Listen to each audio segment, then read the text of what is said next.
So here's a pretty quick one on something interesting I found while researching topics for our theories. I said I've got some other discussion topics and details that could reveal interesting notes. Some of those videos may take a little bit longer to produce.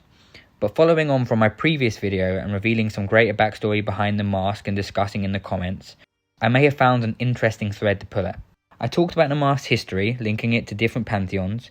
Check out that video if you haven't, and the path that might lead to. I noticed a dialogue in the comments, much of which followed along similar thoughts that I had, linking it to the primordial nature of the magic that is underneath these different pantheons, and that may ultimately link how they connect together.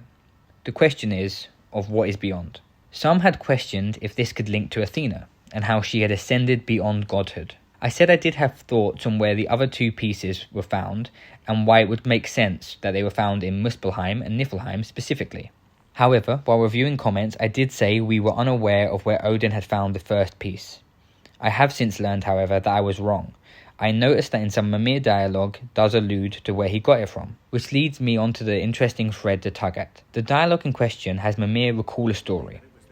How Odin had travelled across Age's burning ocean and into the heart of the silent matron herself, where he found the mask. Now, mythology can make it really difficult to find literal sense and can be very abstract and metaphorical.